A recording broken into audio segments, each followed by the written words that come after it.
Gloria a Dios. Dios es bueno. Ya estoy otra vez, ¿no? Pero es que es verdad, Dios es bueno. Dios destila bondad. Es la esencia. Su esencia es amar. Su esencia es misericordia. Su esencia es bondad. De Él nada malo procede, como veremos luego. La fuente del amor, la fuente de la misericordia está en el Señor. Bien, pues bienvenidos a todos. Es un gozo estar de nuevo, un domingo más, en la presencia del Señor y estar con vosotros, los hermanos, juntos, todos en armonía. Ahí manda Dios bendición, vida eterna. Así que nos gloriamos. Estamos en su día, estamos celebrando el día del Señor. Y por eso deberíamos estar gozosos, alegres, contentos, felices, dichosos, bendecidos, bienaventurados. Todo eso podríamos estar, ¿verdad? Así que os animo a cambiar de cara, aunque con la mascarilla no se ve, pero bien, que lo que cambie sea gozo que haya en nuestro interior, en el alma, que es realmente lo que significa gozo, alegría, satisfacción en el alma y sobre todo agradecimiento a Dios porque eres bueno. Amén. Bien, pues vamos con creo que es la quinta semana que estamos trabajando el tema de hoy, pero como lo considero tan importante, quiero desmenuzarlo muy bien, quiero profundizar grandemente en el tema para que lo vayamos asimilando, porque es importante conocer a Dios, que es el tema que estamos tratando, conocer cada día más de Dios, conocer cada día más su palabra, es una necesidad de todo creyente y también una obligación. Tú tienes la obligación como creyente que eres, como cristiano que te llamas, de conocer cada día más al Señor.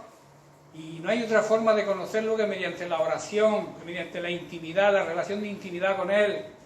En esa oración, escuchando su palabra, meditando, profundizando en las Escrituras. Y ahí, como decía Jesús, allí hallaréis la vida eterna. Es importante conocer a Dios cada día más.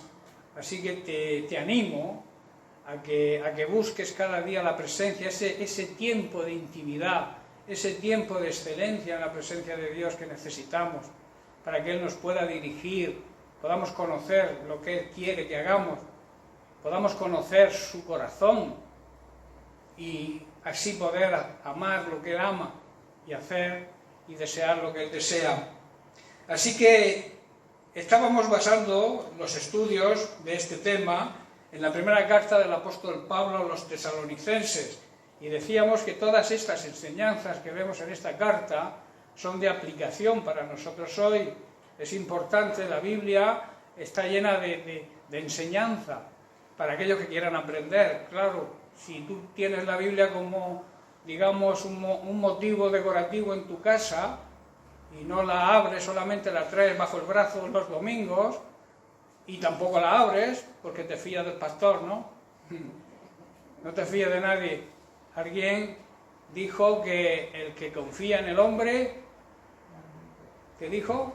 Maldito. O sea, lleva cuidado con confiar en el hombre. Por eso yo siempre aconsejo que cuando estemos escuchando el mensaje del Evangelio cada domingo tengamos la Biblia y vayamos comprobando si lo que dice el predicador está de acuerdo a la palabra, porque hay mucha gente por ahí, engañadores, lo llama la Biblia, asaltantes, salteadores de camino, que yo digo y añado, que lo que quieren es desviarnos de la verdad y hacernos caer en la mentira. Por eso quiero repasar rápidamente, muy rápido, las 4 enseñanzas que se destilan de esta carta. La primera es que la persecución es una señal evidente de que los cristianos son verdaderos. Y Pablo afirma que seremos perseguidos por los de fuera, pero también por los de dentro. Hay personas, hay llamados hermanos, que la Biblia llama falsos hermanos, que están dentro de las congregaciones, que también nos van a perseguir. Nada de lo que hagas va a estar bien, según ellos, según su criterio, y te criticarán, hablarán mal de ti. Pero bueno, estamos advertidos, ¿no? Seremos perseguidos personas que nos rodean, las personas, digamos, que no conocen al Señor, pero también los que supuestamente lo conocen, los que están dentro de las iglesias. Jesús dice en Mateo capítulo 5, versos 10 al 12, Dios bendice a los que son perseguidos por hacer lo correcto, porque el reino de los cielos le pertenece. Dios los bendice cuando la gente hable mal de vosotros y os persigan y mientan acerca de vosotros. Y dice con todo tipo, con toda clase de cosas malas en contra de mí, de vosotros, por ser mis seguidores.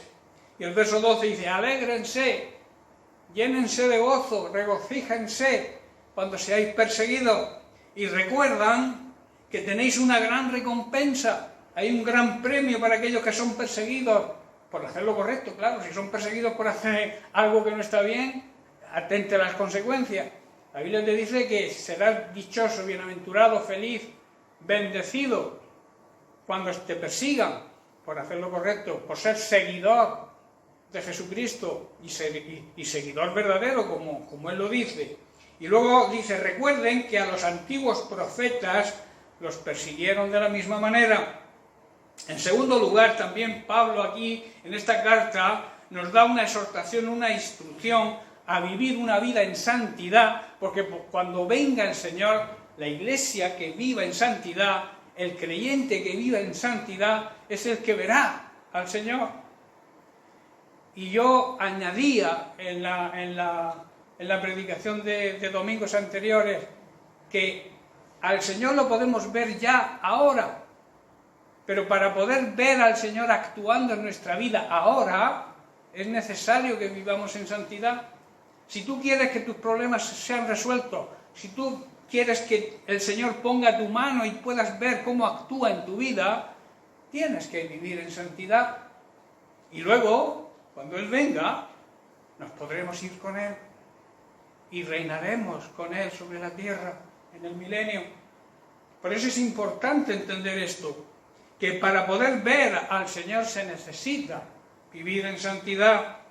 En tercer lugar, Pablo también afirma que los hijos de Dios, los que han sido justificados por la muerte y la crucifixión, la muerte y el sufrimiento que Jesús padeció, y también la resurrección, todos aquellos que hayan sido justificados, hayan sido redimidos, porque ellos han aceptado ese sacrificio, han aceptado a Jesucristo como el Señor y Salvador de su vida, a esos no les recaerá la ira santa de Dios. Estaremos libres de esa ira, porque existe una ira santa de Dios. Dios se enoja contra el ser humano cuando rechaza a su Hijo Jesucristo, cuando no acepta el regalo de la salvación que Él ideó para todo ser humano. Por eso, el enojo, la ira santa de Dios va a recaer sobre aquellos que no aceptan a Jesucristo, sobre aquellos que se les habla y reniegan, renuncian y rechazan el sacrificio de Cristo. Y en cuarto lugar, la cuarta enseñanza que hemos visto es que Pablo hace una exhortación para que seamos agradecidos con Dios, para que seamos agradecidos entre nosotros y también agradecidos con lo que Dios hizo, hace y sigue haciendo. Y lo dice en Primera de Tesalonicenses, en el capítulo 5, verso 18. Dice, dad gracias en todo, porque esta es la voluntad de Dios, esto es el deseo de Dios para con vosotros en Cristo Jesús. Una de las señales más evidentes, entre otras, claro, que demuestran que somos verdaderos cristianos, es cuando somos agradecidos y le agradecemos a Dios las cosas que hace cada día. A veces pedimos, le suplicamos a Dios por algo, Dios nos lo concede y nos olvidamos de darle las gracias. Cada minuto de nuestra vida, cada segundo que Dios nos regale, es un motivo para ser agradecidos con Él. Así que cuando tú te levantes por la mañana, lo primero, la primicia, lo que tú hagas es darle gracias a Dios porque te ha permitido abrir los ojos y ver la luz de un nuevo día. Si no me digas que no hay motivos para ser agradecidos con Dios, porque cada segundo de nuestra vida, recordando lo que Él ha hecho con nosotros, que a veces se nos olvida de dónde nos liberó, de dónde nos sacó de la roca donde estábamos, nos liberó, nos sacó de ahí, y a veces se nos olvida, y por eso dejamos de ser agradecidos. Por eso Pablo aquí hace fuerza, hace hincapié a que seamos agradecidos a Dios en todo. Luego estuvimos, y ya entramos en materia, analizando que hay unos principios de aplicación para ese conocimiento, para ese conocer cada día más a Dios, tan necesario como creyentes, y también para demostrarle a Dios que somos agradecidos. El primer motivo para ser agradecido con Dios y para adquirir conocimiento es reconocer lo que yo digo cada mañana cuando empiezo, reconocer que Dios es bueno, reconocer la bondad de Dios, reconocer que Dios solamente tiene una inclinación y es hacia hacernos el bien. De Él no procede nada malo. Si algo te ocurre, no viene de Él. Santiago 1,17 dice, toda buena dádiva, toda cosa buena, todo don perfecto, desciende de lo alto, desciende de Dios, del Padre de las luces, en el cual no hay mudanza, Él no cambia, ni sombra de variación. Dicho de otra forma, todo lo que es bueno, todo lo que es perfecto, desciende a nosotros, nos llega a nosotros de parte de Dios, que es nuestro Padre. Y un Padre, y el Padre Celestial, que es el Padre de todos los padres, nos ama, como un buen Padre que es, quien creó todas las estrellas, dice Santiago, creó todas las estrellas de los cielos, y Él nunca cambia ni varía como una sombra en movimiento. Así que seamos agradecidos con Dios, reconozcamos su bondad. Santiago 3,11 dice, ¿acaso alguna fuente hecha por una misma apertura agua dulce y amarga? Es imposible que por la misma boca de una fuente caiga agua dulce y agua amarga. Pues de Dios, que es la fuente del amor, que es la fuente de la misericordia, que es la fuente de todo lo bueno, no puede salir nada malo.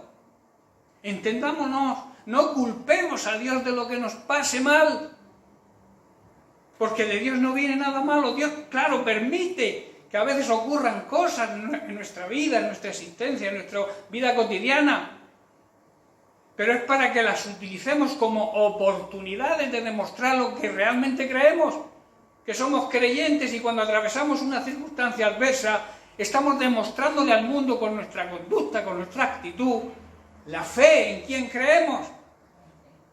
Si tú a la mínima, si tú predicas el Evangelio e intentas dar ejemplo de que eres un buen cristiano, y cuando tienes un problema te vienes abajo y la gente te ve, dirá, pues ¿en quién cree esta persona que me dice que tenga fe y cuando le viene un pequeño problema se viene abajo? Por eso Dios permite a veces que atravesemos por circunstancias, y esas circunstancias debemos tomarlas como oportunidades para testificar de la fe, para testificar lo que creemos. Por eso en tu trabajo tienes que testificar en quién crees. En tu casa debes demostrarle a tus hijos, a tu esposa, lo que crees. Si estás en una cama en un hospital, tienes que demostrar lo que crees. Tienes que aprovechar esa oportunidad para tu vecino de cama, testificarle de Cristo. Igual Dios te ha llevado ahí para salvar a gente, a enfermeras, a médicos. Las circunstancias adversas, yo siempre digo que son oportunidades de demostrar en quién creemos y la fe que tenemos. Por tanto, de Dios, que como he dicho es la fuente de bondad, la fuente del amor y de la misericordia, no puede salir nada malo. Ahora, el segundo motivo para ser agradecidos con Dios y seguir adquiriendo conocimiento, sabiduría, es reconocer su preeminencia. Explico esta palabreja. Preeminencia habla de la grandeza y que Dios, Jesucristo, es el primero en todo. Y como tal, tiene que ser en nuestra vida. Si ponemos algo por delante de la preeminencia del Señor, estamos siendo idólatras. A veces culpamos de idolatría a aquellos que siguen imágenes o se las cargan a los hombros. Pero todo lo que pongamos por delante de la preeminencia del Señor es idolatría. Por eso, como cristianos, tenemos que reconocer que Dios tiene que ser lo primero en nuestra vida. Dice así, Él sabe qué hacer, Él sabe cómo hacerlo y Él sabe cuándo hacerlo.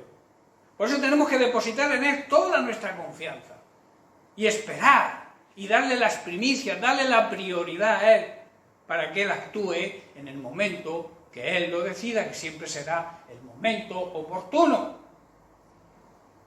Quizá no te dé algo cuando tú lo pidas. Si no te lo da, o es que no te interesa, porque quizá te aparte de Él, o te lo dará a su tiempo. No sé si estáis entendiendo. Tenemos que darle a Él la preeminencia, la grandeza, y también habla de sabiduría. La máxima sabiduría está en Él. Por tanto, si Él nos aconseja, haz lo que te dice. Si Él te aconseja, hazlo ahora, no lo dejes para mañana. Porque entonces estás anteponiendo algo a la sabiduría de Dios. Y la sabiduría de Dios siempre nos va a conducir a lo bueno. En Colosenses 1, 17 al 19, Pablo habla de esta grandeza y de esta preeminencia de Cristo. Dice el verso 17, y Él, Cristo, es antes de todas las cosas. En otras palabras, ya existía antes de la fundación o de la creación de todas las cosas.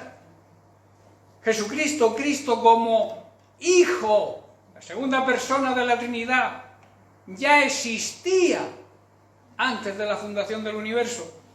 Luego ese Hijo se encarnó en un ser humano, en Jesucristo, pero sigue siendo el Hijo de Dios.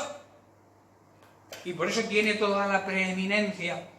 Dice, y todas las cosas en Él subsisten. Dicho de otra forma, por Él se mantiene unida toda la creación. Verso 18, y Él es la cabeza. Si es la cabeza es la que rige el cuerpo. Tu cuerpo funciona por órdenes de tu cabeza. La cabeza da una orden y tú mueves la mano. La cabeza da una orden y tú mueves un pie. Y aquí está diciendo que Cristo es la cabeza del cuerpo que es la Iglesia. O sea que la Iglesia debe moverse por las órdenes de la cabeza, por las órdenes de Cristo, por las órdenes de su palabra, porque su palabra, Jesucristo es el verbo, es la palabra hecha un ser humano. Por eso debemos conocer cada día más la palabra de Dios, la Biblia. No tenerla como un libro más de lectura, sino tenerla como lo que realmente es. Jesucristo, el verbo, la palabra hecha carne. Y Él tiene toda la preeminencia. Fue el primero en todo. Dice, Él es el principio, el primogénito de entre los muertos. Es el primero que resucitó y sigue vivo. Porque muchos, incluso Él resucitó muertos, pero después murieron otra vez. Pero Él ha sido el primero y sigue siendo el primero que resucitó y sigue vivo. Por eso dice que es el primogénito de entre los muertos. Dice, para que en todo tenga la preeminencia, para que en todo fuera el primero en todo. Y el verso 19, por cuanto agradó al Padre, yo me pregunto, ¿estamos agradando al Padre nosotros? Para que el Padre nos ponga en esa preeminencia con su Hijo, que es la cabeza nuestra. ¿Estamos agradándole como Jesús agradó al Padre siempre? Nosotros debemos imitar a Jesucristo. Él es el modelo a seguir. Él vino a marcarnos la forma de vivir y la forma de conducirnos. Entonces dice, por cuanto agradó al Padre, que en Él habitase toda la plenitud de la deidad. ¿Qué quiere decir? A Dios, quiso vivir Dios en toda su plenitud, quiso vivir en Cristo y quiere vivir en ti. No sé si estáis entendiendo la profundidad que tiene este versículo. Dice que a Dios en toda su plenitud le agradó vivir en Cristo. O sea, que la plenitud de la deidad estaba en Cristo. Esto para los que niegan la deidad de Cristo. Por tanto, la sabiduría de Dios también consiste en el conocimiento de lo necesario para que podamos afrontar todos los aspectos de nuestra vida, usando los mejores medios y la mejor manera para llevarlos a cabo, que es seguidos por la sabiduría de Dios, por la sabiduría divina. Podemos, a través de los consejos, a través de la guía del Espíritu Santo, enfrentar de una manera perfecta todas las situaciones cotidianas que se nos presenten, por muy difíciles que nos parezcan. ¿Entendéis? Santiago 3:17, el apóstol aquí expresa las características de la sabiduría de Dios por la cual debemos guiarnos siempre. Dice así, pero la sabiduría que viene de lo alto, o sea, que viene del cielo, que es la sabiduría divina, es primeramente pura, o sea, no está contaminada. Una cosa pura es aquello que está virgen, que está sin contaminar. También es pacífica.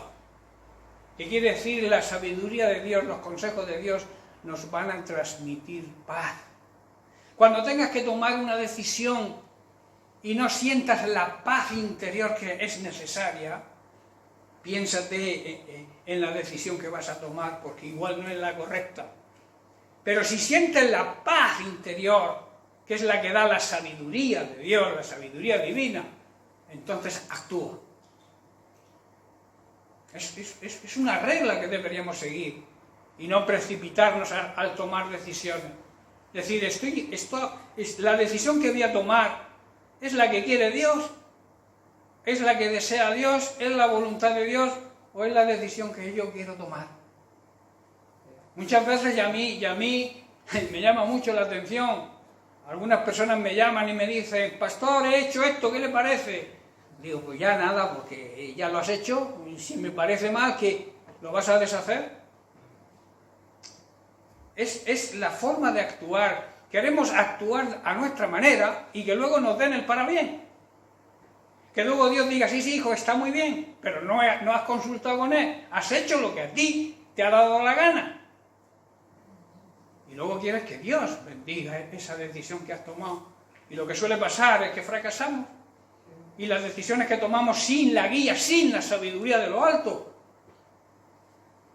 nos va a traer fracaso. ¿Estáis entendiendo, hermano? Amén. Espero que sí.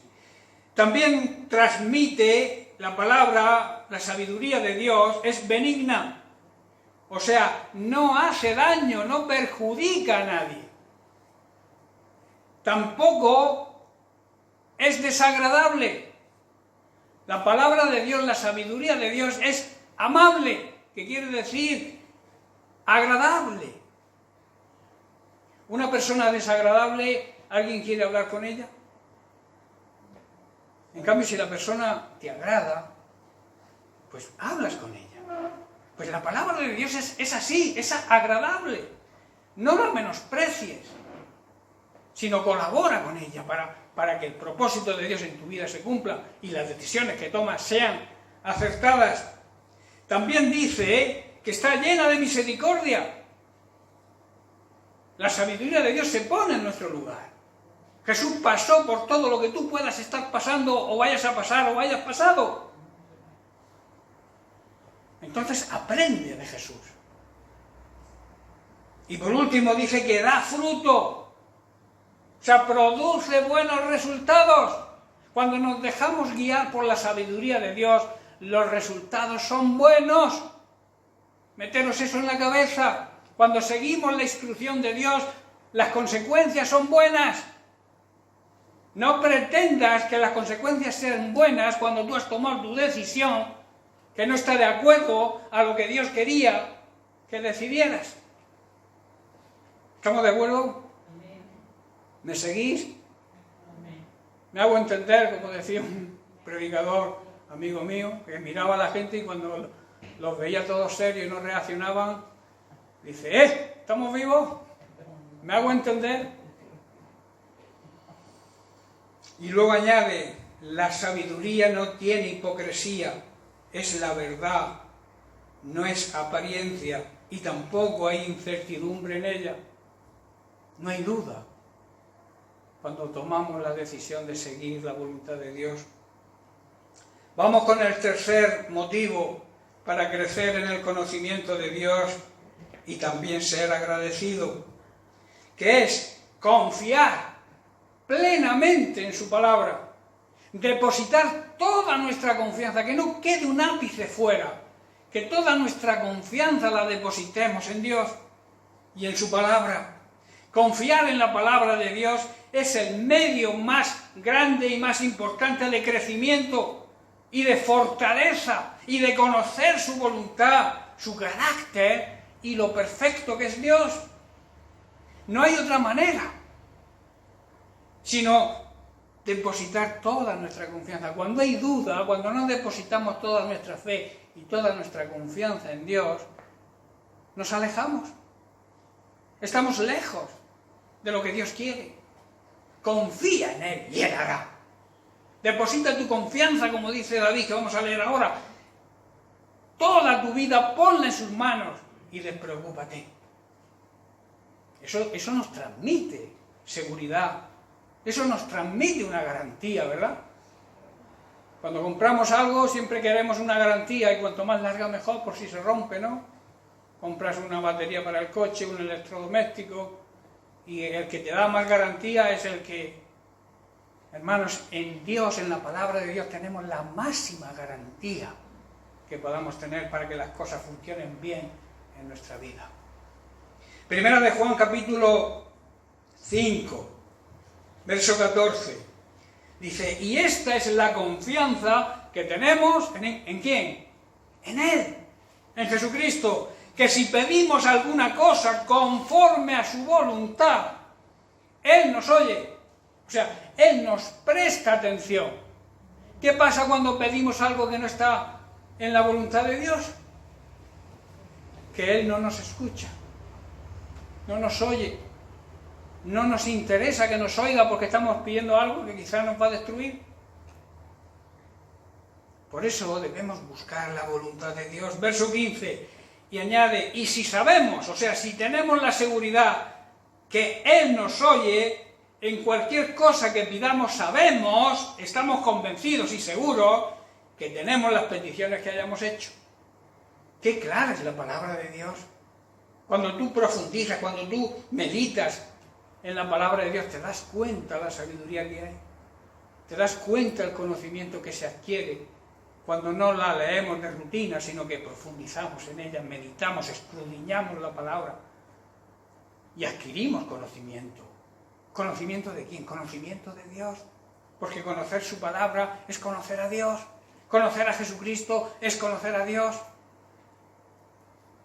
Hebreos 10:35 dice, no perdáis pues vuestra confianza, porque esa confianza tiene un gran galardón.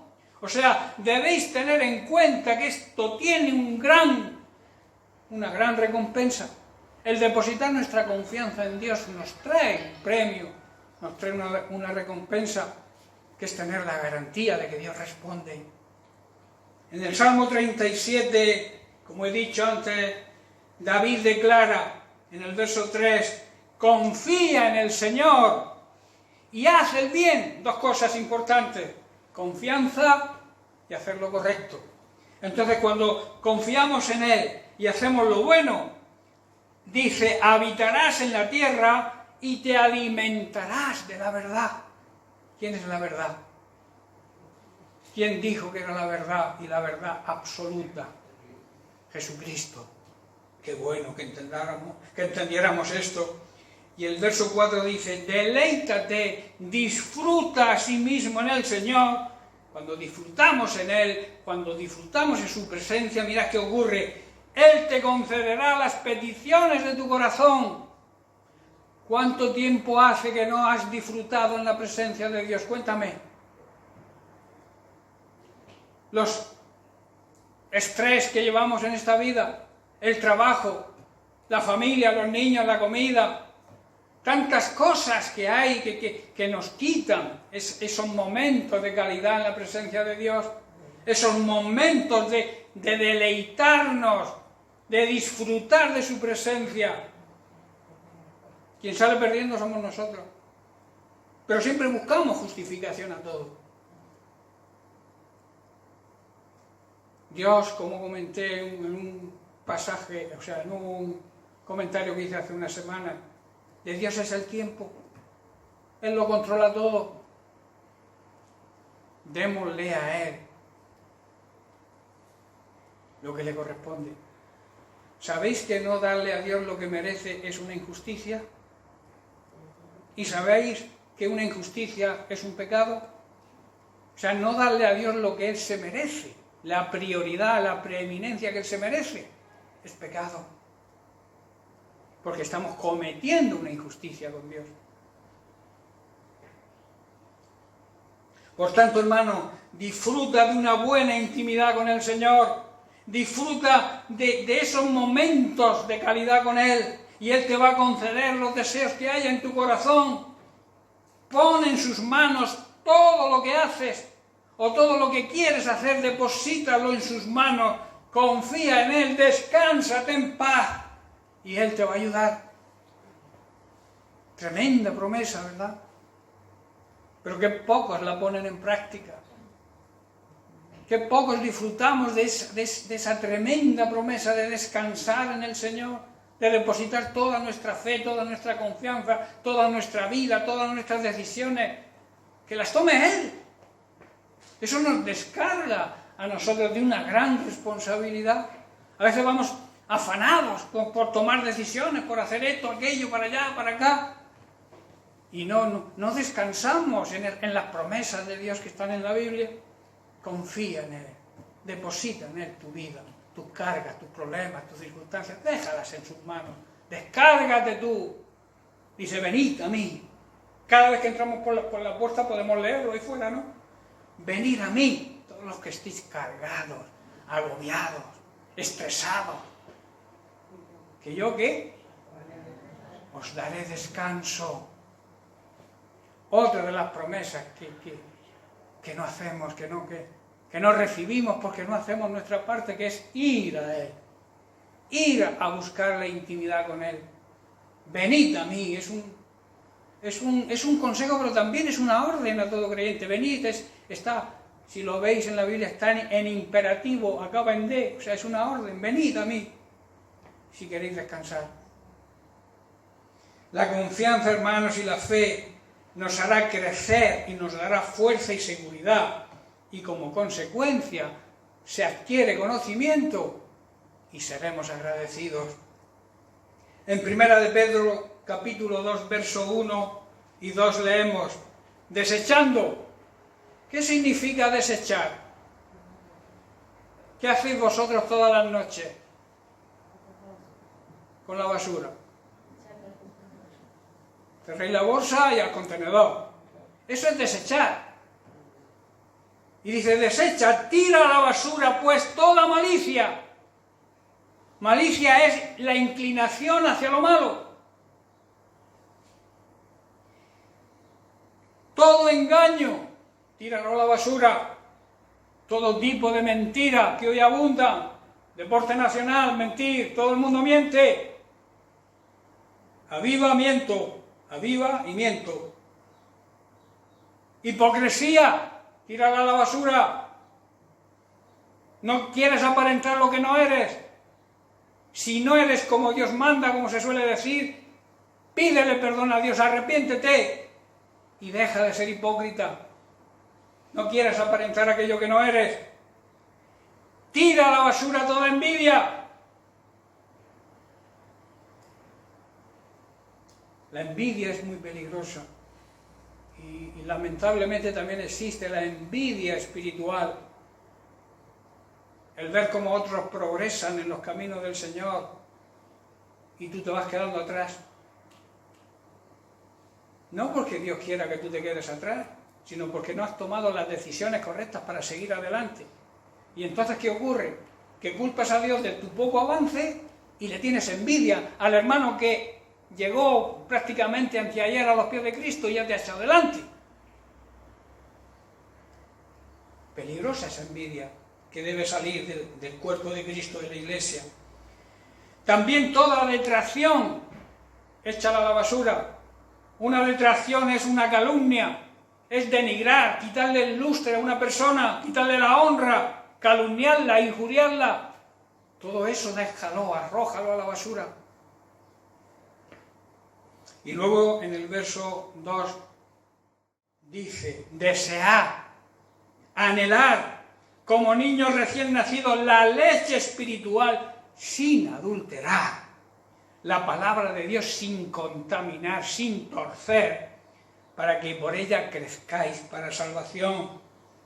Hermanos, la fe y la confianza va a crecer cuando anhelemos de verdad, cuando deseemos alimentarnos de la verdadera palabra de Dios, no dejarnos influenciar por tantas falsas doctrinas, por tantas sectas, que lo que pretende es sacarte el dinero y te tienen, digamos, engañado para que no adquieras el conocimiento correcto. Quieren enseñarte lo que ellos piensan y lo que ellos quieren que tú aprendas para tenerte controlado. Dios no actúa así. Dios te marca las pautas a seguir y tú las haces o no las haces, no te obliga.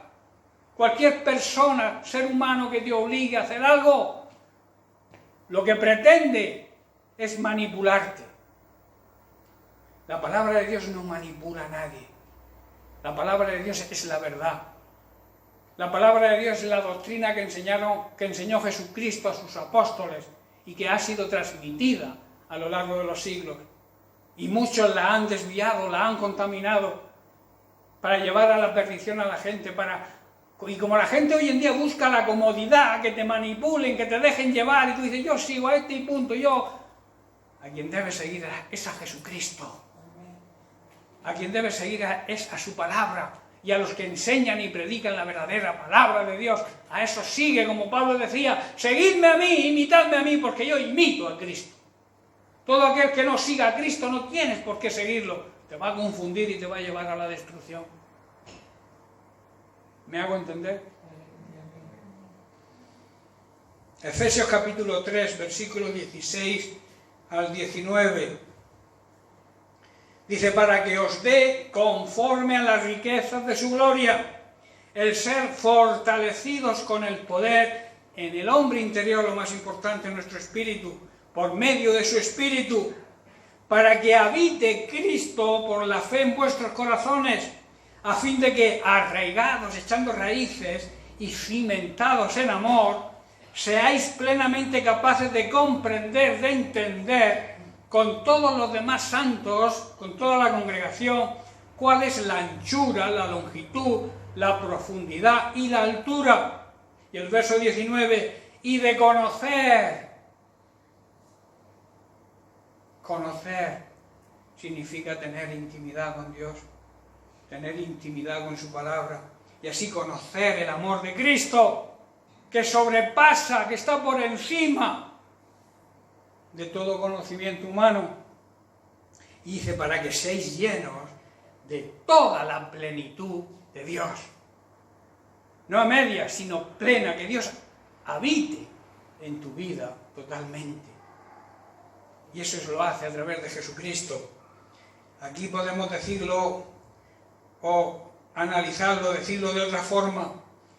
La fe y la confianza va a fortalecer nuestro hombre interior a través del Espíritu Santo. De esta manera, Cristo habitará en nuestro corazón y tendremos la capacidad de comprender la grandeza de Dios y de entender el amor que demostró Jesucristo al morir por nosotros en una cruz. Y recordar que murió en nuestro lugar, donde tú y yo deberíamos haber estado ahí clavados. Murió Él por nosotros, pagó el precio de nuestra gran deuda. Nosotros éramos completamente insolventes, estábamos en bancarrota, ahora se llama concurso de acreedores. Ahí estábamos nosotros, y llegó Jesucristo y dijo, no, yo pago la deuda del ser humano, cargo con todos sus pecados y los libero, les doy vida nueva. Nos libra de la esclavitud. La mayor esclavitud que el ser humano hoy está atado es al pecado. Y Cristo nos redimió del pecado. Nos rescató, nos compró para que fuéramos libres de esa esclavitud. Por eso yo siempre digo que cerca del Señor, cerca de su palabra, en la intimidad con el Señor, esa intimidad nos aleja del pecado. Pecamos cuando andamos lejos, pero cuando estamos cerca, en intimidad con Él, eso nos hace no pecar.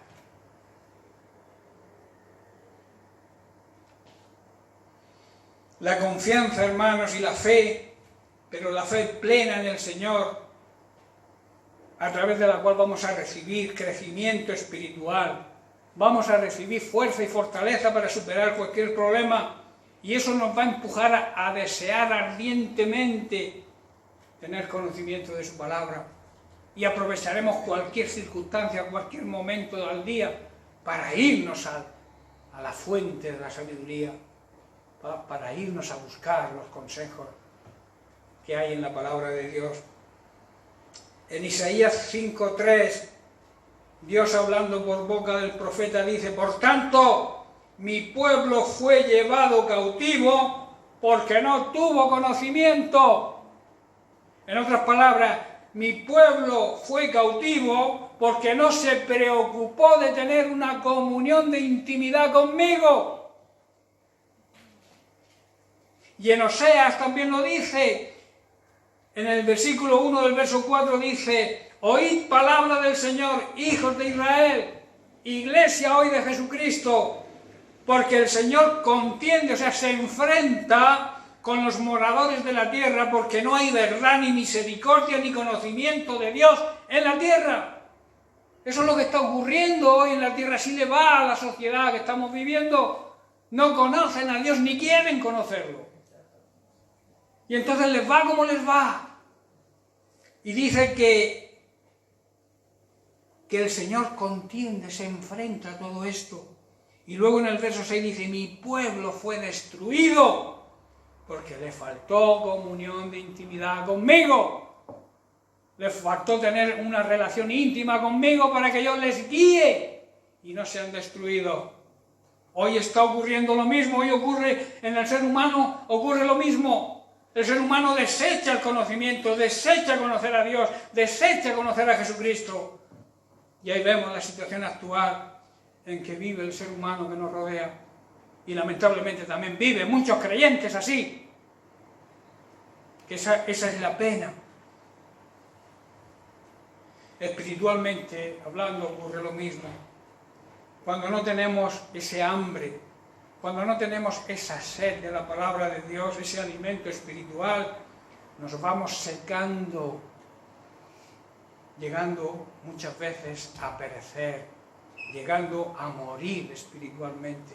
Ese es el problema que hay hoy en día en muchas iglesias, el estado espiritual de los miembros,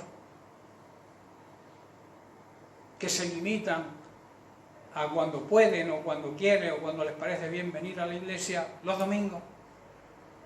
Ahí sí se llaman cristianos, pero durante el resto de la semana yo los llamo cristianos camaleones, pasan inadvertidos en el mundo, en la gente que les rodea.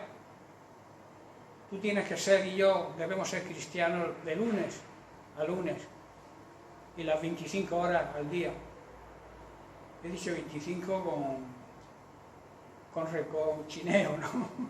pues tiene 24, pero quiero decir que tenemos que tener pleno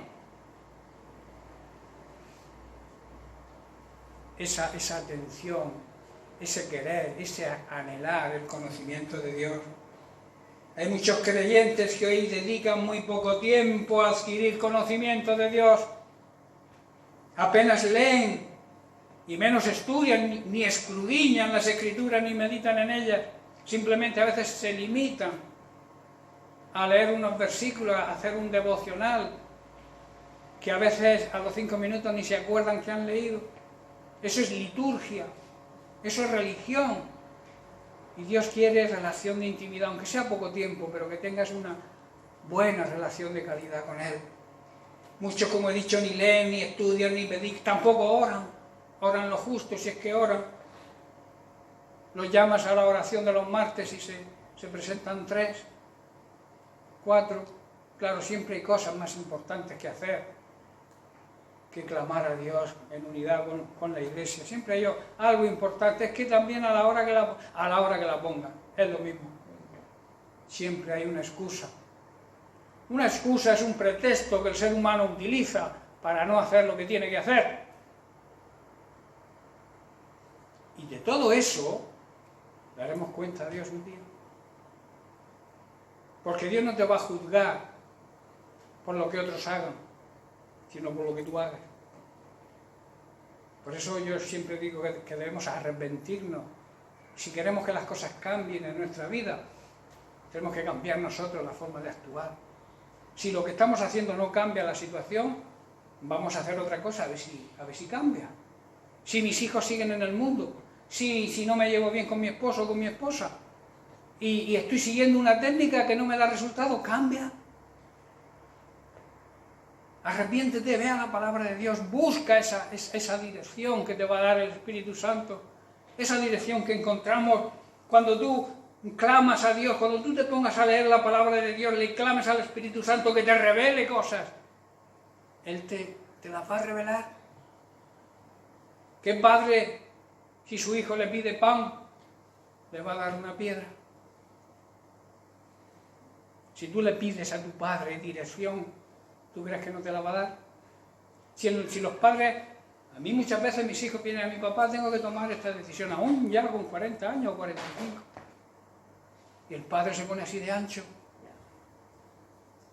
porque te sientes útil y usa de tu experiencia en la vida, porque los años se adquiere experiencia con los años. Vienen a ti y te dicen, papá, ¿qué te parece esto? Y tú en tu sabiduría les conduces por el camino correcto. Pues Dios hace lo mismo con nosotros. Perdemos la dirección y la bendición de Dios cuando no vamos a Él a pedirle consejo. Y entonces, claro, nos salen las cosas mal. Y cuando nos salen las cosas mal, papá, qué fracasado. ¿En qué, hijo? Que yo no sabía qué habías hecho. Pues he emprendido esto, pero me ha salido mal. ¿Y por qué no me comentaste, me dijiste? Ese es el diálogo que quiere Dios con nosotros, que le contemos toda nuestra situación, que vayamos a Él y digamos, papaíto, necesito dirección en esto. No quiero hacer algo que se salga de tu voluntad, quiero cumplir el plan y el propósito que tú tienes para mí y voy a hacer lo posible, como decía David, voy a hacer lo posible para que ese propósito se cumpla en mí. Hermanos, necesitamos adquirir sabiduría, necesitamos adquirir conocimiento para poder vivir en victoria. ¿Tú quieres vivir en victoria? Busca la sabiduría de Dios. En Proverbios 2:6 Salomón dice, porque el Señor da la sabiduría y de su boca, de su palabra, viene el conocimiento y la inteligencia. Y Santiago 1:5 dice, y si alguno de vosotros tiene falta de sabiduría, tiene poca sabiduría, pídala. ¿Cómo se pide a Dios? En oración, en intimidad con Él, en una relación de intimidad con Él, se le pide a Dios esa sabiduría. Dice, el cual Dios da a todos en abundancia y sin reproche, Pídele a Dios sabiduría para conducirte por esta vida. Y en Filipenses 1:9 Pablo desea y ora por este motivo precisamente. Dice, y esto pido en oración, que vuestro amor hacia Dios y su palabra abunde aún más y más en ciencia y en todo conocimiento. Pablo oraba para que los filipenses adquirieran ese conocimiento de parte de Dios. Y eso es de aplicación a nosotros hoy también. La Biblia está ahí para que aprendamos. No es para los filipenses, es para nosotros también ahora en este tiempo. Que los filipenses, a los cuales Pablo se dirigió, ya están en la presencia de Dios muchos, o todos, ¿verdad? Porque ya hace años. Están todos fallecidos. O sea, es para nosotros hoy. Y en el capítulo 3 también de Filipenses, en el verso 8 dice, así lo expresa y vemos la importancia que le da Pablo a adquirir conocimiento. Dice él mismo, poniéndose como ejemplo, dice, y ciertamente aún estimo todas las cosas como pérdida, todo lo que él había logrado lo consideraba una pérdida, por la excelencia del conocimiento de Cristo Jesús, mi Señor. Dice, por amor del cual lo he perdido todo.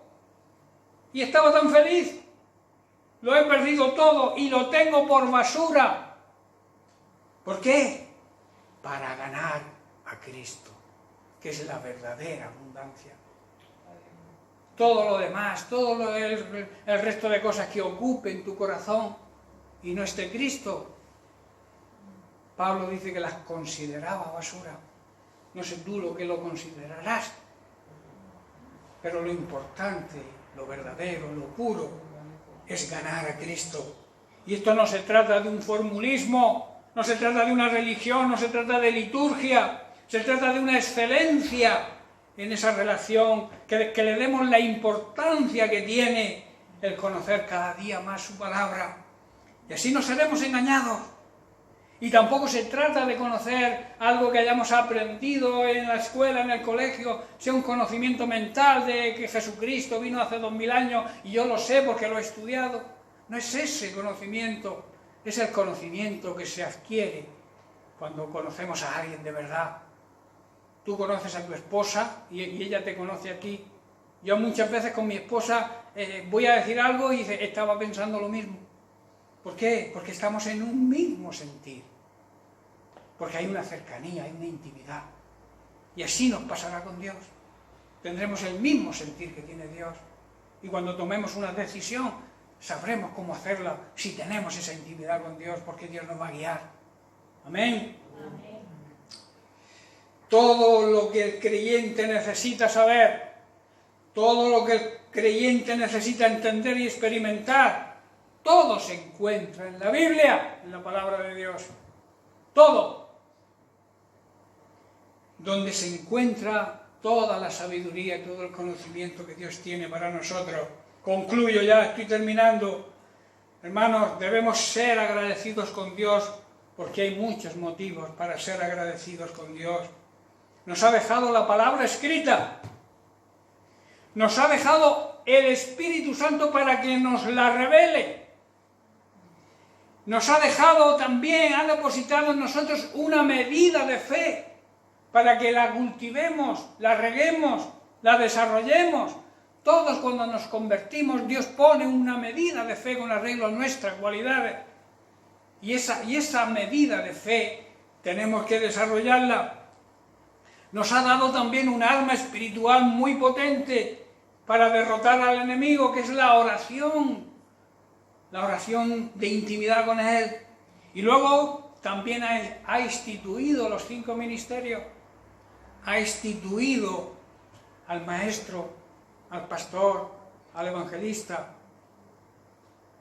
al apóstol, al profeta. ¿Para qué? Para la enseñanza de la iglesia, para el crecimiento espiritual de la iglesia, para que la iglesia no sea engañada, siguiendo a los verdaderos discípulos, a los verdaderos ministros del Señor, porque hay muchos falsos. Jesús ya lo advierte y Pablo también. Pablo dice, yo sé que estoy pronto a mi partida, pero os advierto que cuando yo me vaya vendrán lobos que querrán destruiros. Y Jesús también lo dice. Mirad que nadie os engañe, porque una de las señales de los últimos tiempos será esto, que habrá falsos profetas, falsos maestros, falsos hermanos. Estamos advertidos, hermanos. Así que mantengámonos firmes en la experiencia que hemos vivido, mantengámonos firmes en buscar ese conocimiento, esa realidad que debemos conocer de Dios.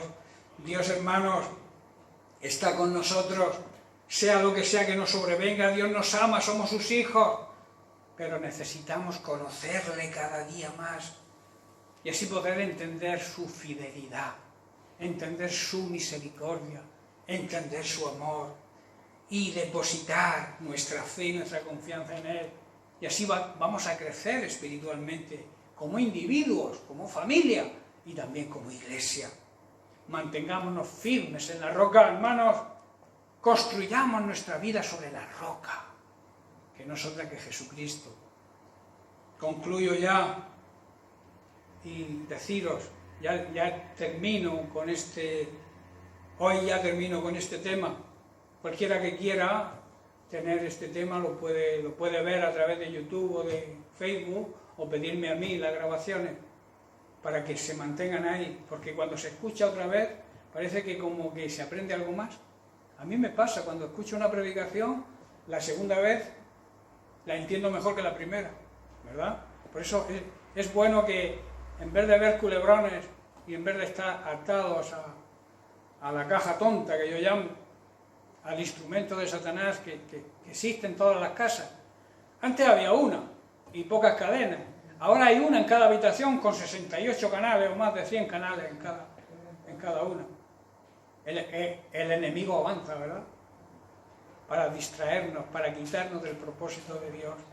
Así que ten la valentía, porque a veces no tenemos ni fuerza ni para apretar el botón de la tele y apagarla.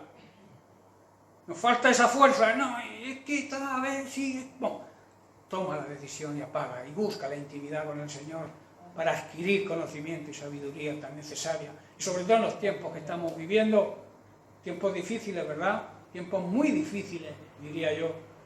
Por eso es necesario esa sabiduría, esa comunión con el Señor, para que Él nos muestre y nos guíe a actuar como debemos actuar en medio de esta crisis que estamos atravesando. Amén. Bien, pues que Dios les bendiga.